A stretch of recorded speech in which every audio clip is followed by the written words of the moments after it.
सोमेश्वर धाम 7 दुर्गम पहाड़ियों और घने जंगलों के बीच मौजूद है। ये इलाका प्राकृतिक खूबसूरती और आस्था का अनोखा संगम माना जाता है, लेकिन बेहतर बुनियादी सुविधाओं और आसान पहुंच के अभाव में ये स्थल आज भी उपेक्षित है। ऐसे में सरकार की ओर से वैष्णो देवी की तर्ज पर सोमेश्वर चोटी तक रोपवे निर्माण का प्रस्ताव सामने आया है। अगर रोपवे, सड़क, पेयजल और अन्य जरूरी सुविधाओं का विकास होता है तो सोमेश्वर धाम के साथ आसपास के परेवा, देह, राजा भरथरी, हरिकुटी और प्राकृतिक स्थलों को भी पर्यटन के नक्शे पर नई पहचान मिल सकती है। देखिए न्यूज़ 18 संवाददाता मुन्ना राज की रिपोर्ट। भारत नेपाल सीमा पर वाल्मीकि टाइगर रिजर्व के सोमेश्वर पहाड़ पर स्थित सोमेश्वर कालिका मंदिर को सोमेश्वर धाम के रूप में विकसित करने की मांग लंबे समय से चली आ रही है और यह प्रकृति के अनुपम नज़ारों के बीच सोमेश्वर कालिका मंदिर स्थित है, जिसे वैष्णो देवी के तर्ज पर विकसित करने की तमाम कवायतें की जा रही है और केंद्र सरकार से लेकर राज्य सरकार की तमाम टीमें इस इलाके का निरीक्षण कर चुकी है। चूँकि वाल्मीकि टाइगर रिजर्व के दुर्गम पहाड़ पर स्थित यह सोमेश्वर धाम काफ़ी मनोरम माना जाता है। हालांकि नदी और जंगल के रास्ते होने के कारण इस इलाके तक पहुंचने के लिए नवरात्र के दिनों में ही लोग पहुंच पाते हैं। हालांकि केंद्र सरकार की ओर से कई टीमें यहां तक पहुंच चुकी है, निरीक्षण कर चुकी है और इसे सोमेश्वर धाम के रूप में विकसित करने की तैयारी चलती है। कैसे देखते हैं इस सोमेश्वर धाम? ये प्राकृतिक के बीच में बहुत अच्छा जगह है और इसको डेवलप करने की जरूरत है। तो मतलब कैसे यहाँ लोग आने में इतनी परेशानियां हो रही है? भारत और नेपाल दोनों के बीच सरहद पे है, तो कैसे देखते हैं इस विकास को? ये इसका रास्ता थोड़ा बहुत कठिन है, इसको अच्छे तरीके से बनाने की जरूरत है। हमने बिहार विधानसभा में अपनी बातों को रखते हुए माननीय बिहार सरकार से आग्रह किया था कि रोपवे का निर्माण हो जाए, कि दुर्गम रास्ते से माता का दर्शन जो लोग करने जाते हैं, जान माल का खतरा सदैव बना रहता है, रोपवे से वे लोग जाएं और रोपवे के माध्यम से लौट आए। तो स्थानीय लोग भी इसका इंतजार कर रहे हैं जब बिहार का यह अलौकिक स्थान एक बड़े धाम के रूप में विकसित हो जाएगा। मुन्ना राज, न्यूज़ 18, सोमेश्वर धाम, पश्चिम चंपारण। श्रावण की तीसरी सोमवारी पर मुजफ्फरपुर के बाबा गरीबनाथ मंदिर में गजब का उत्साह देखने को मिल रहा है।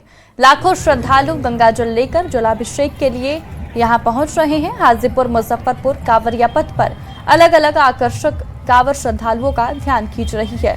इसी बीच कुटनी के 29 युवाओं का 201 फीट लंबा कांवर आकर्षण का केंद्र बना हुआ है। कांवरिया पथ पर भी श्रद्धालुओं को भारी भीड़ देखने को मिल रही है।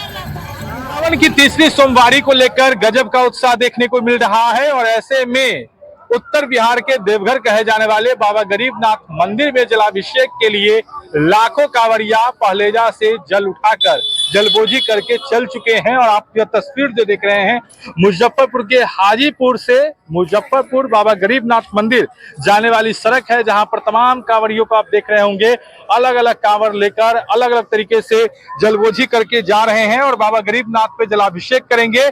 तो कहीं ना कहीं इसको लेकर उत्साह देखने को मिल रहा है। इसी बीच आपको जो तस्वीर हम दिखा दें कि 201 फीट का कांवर लेकर भी कुछ कांवरिया पहुंचे हैं, जो आकर्षण का केंद्र बना हुआ है।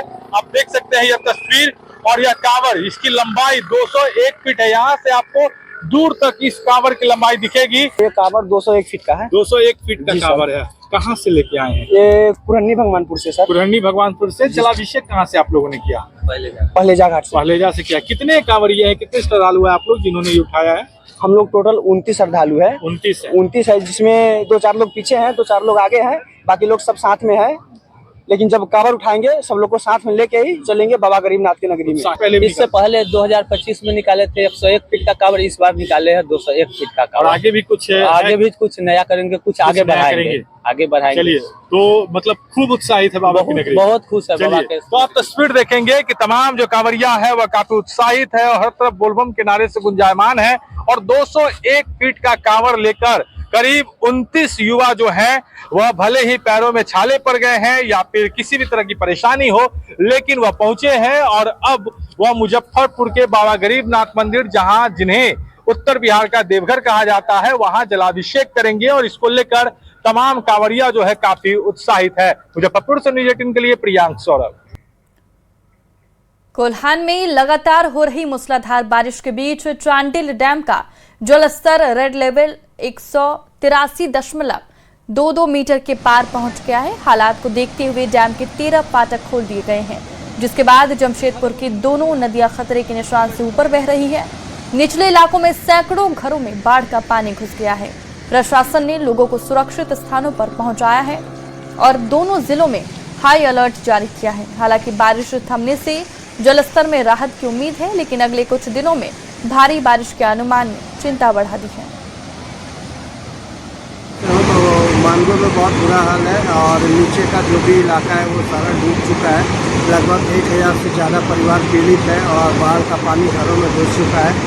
तो डेफिनेटली मानगो और बागबेड़ा और वो नदी के किनारे का जो भी इलाका है वो डूब चुका है। बाढ़ की स्थिति बनी हुई है। खबर मुंगेर से है, जहां गंगा नदी का जलस्तर लगातार बढ़ रहा है और नदी उफान पर है। ऐसे में बबुआ घाट पर लापरवाही की तस्वीरें सामने आ रही है। घाट पर कई बच्चे गंगा की तेज धारा में स्टंटिंग और मौज मस्ती करते नजर आए। बच्चों की ये लापरवाही कभी भी बड़े हादसे का कारण बन सकती है। पिछले महीने ही महुली पंचायत में गंगा नदी में डूबने से 5 बच्चों की मौत हो गई थी। हादसे के बाद भी कई लोग सबक लेते नजर नहीं आए। बबुआ घाट पर भी बच्चे बिना किसी सुरक्षा के नदी में करतबबाजी करते हुए नजर आए। हालांकि जिला प्रशासन ने लोगों को गहरे पानी से दूर रहने और बच्चों को नदी में नहीं जाने की चेतावनी देते हुए बैनर लगाए हैं। कितना मनमानी कर रहा है, बांस पे से कूदता है। तो ये तस्वीरें देखिए, जहां एक तरफ गंगा नदी समेत बिहार की तमाम नदियों में जलस्तर खतरे के निशान से ऊपर है, तो वहीं दूसरी तरफ ये तस्वीर सामने आ रही है जहां बच्चे बेखौफ होकर स्नान करते नजर आ रहे हैं। खबर रोहतास के डेहरी से है, जहां बिहार सरकार के डेयरी, मत्स्य एवं पशु संसाधन मंत्री नंदकिशोर राम ने सुधा डेयरी प्लांट का निरीक्षण किया। इस दौरान मंत्री ने सुधा फैक्ट्री में दूध के संग्रहण, प्रसंस्करण एवं उनके उत्पादों के निर्माण की प्रक्रिया की जानकारी ली। इस दौरान पूर्व विधायक ललन पासवान भी उनके साथ मौजूद रहे। निरीक्षण के क्रम में मंत्री नंदकिशोर राम ने कहा कि बिहार सरकार आत्मनिर्भरता की ओर बढ़ रही है। राज्य में पहले की तुलना में दूध के उत्पादन में कई गुना वृद्धि हुई है। पशुपालन के क्षेत्र में किसानों की भागीदारी बढ़ी है। आज चौगुनी दूध हमारी बढ़ गई है।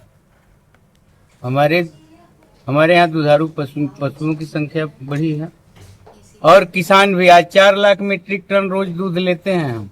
बिहार अपना उत्पादन कर रहा है और हर क्षेत्र में बिहार आत्मनिर्भर बन रहा है। हम आपको आग्रह करना चाहते हैं, थोड़ा समय दीजिए। बिहार की उत्पादन दूध से निर्मित वस्तुओं को बिहार से बाहर देश के दूसरे प्रदेशों में भी। और फिलहाल इस बुलेटिन में बस इतना ही। आप देखते रहें न्यूज़ 18 बिहार झारखंड।